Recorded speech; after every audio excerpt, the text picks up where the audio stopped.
വഖഫ് ഭീകരതയ്ക്കെതിരെ ഏകദിന ഉപവാസ പ്രാർത്ഥനയുമായി ന്യൂനപക്ഷ മോർച്ച ഹൈക്കോടതി ജംഗ്ഷനിലാണ് പ്രതിഷേധം സംഘടിപ്പിച്ചത്. വിഷയത്തിൽ വോട്ട് ബാങ്ക് ലക്ഷ്യം വെച്ചാണ് സംസ്ഥാന സർക്കാർ പ്രവർത്തിക്കുന്നതെന്ന് ഉപവാസ പ്രാർത്ഥന ഉദ്ഘാടനം ചെയ്ത BJP സംസ്ഥാന വൈസ് പ്രസിഡന്റ് AN രാധാകൃഷ്ണൻ പറഞ്ഞു.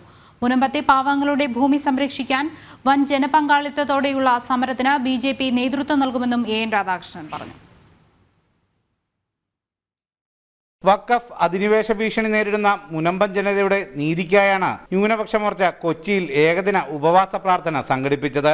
ന്യൂനപക്ഷ മോർച്ച സംസ്ഥാന അധ്യക്ഷൻ ജിജി ജോസഫിന്റെ നേതൃത്വത്തിൽ സംഘടിപ്പിച്ച ഉപവാസം BJP സംസ്ഥാന ഉപാധ്യക്ഷൻ AN രാധാകൃഷ്ണൻ ഉദ്ഘാടനം ചെയ്തു. ലത്തീൻ മെത്രാൻ സമിതിയുമായി കൂടിക്കാഴ്ച നടത്തിയ ലീഗ് നേതാക്കൾ സർക്കാരിന്റെ വക്താക്കളായാണ് സംസാരിച്ചതെന്നും വോട്ട് ബാങ്ക് ലക്ഷ്യം വെച്ചാണ് സർക്കാർ പ്രവർത്തിക്കുന്നതെന്നും രാധാകൃഷ്ണൻ കുറ്റപ്പെടുത്തി. മുനമ്പത്തെ പാവങ്ങളുടെ ഭൂമി സംരക്ഷിക്കാൻ കൂടുതൽ ശക്തമായ സമരത്തിന് രൂപം നൽകുമെന്നും AN രാധാകൃഷ്ണൻ പറഞ്ഞു. കേരള ഗവൺമെന്റ് ഇതുമായി ബന്ധപ്പെട്ട് മുന്നോട്ട് പോകും. ഇത് പറയാൻ വേണ്ടി തങ്ങളും പരിവാരങ്ങളും കുഞ്ഞാലിക്കുട്ടിയും ഒക്കെ ഈ വണ്ടി പിടിച്ച് ഇവിടം വരെ വരേണ്ട വല്ല ആവശ്യമുണ്ടോ? മുനമ്പത്തുള്ള മത്സ്യത്തൊഴിലാളികളായ ക്രൈസ്തവ സഹോദരന്മാർക്ക് താമസിക്കാൻ ഇവരുടെ അവതാരമാണോ? മുനമ്പത്ത് വരുന്ന മത്സ്യത്തൊഴിലാളികളായ ഒരൊറ്റ ക്രൈസ്തവ സഹോദരനെ അവിടെ നിന്ന് ഒഴിപ്പിക്കണമെങ്കിൽ ഞങ്ങളുടെ ശവത്തിൽ ചവിട്ടി വേണം എന്ന് പ്രഖ്യാപിക്കാനാണ് ഞങ്ങൾ ആഗ്രഹിക്കുന്നത്. ഞങ്ങൾ അവിടെ മുന്നോട്ട് പോകും.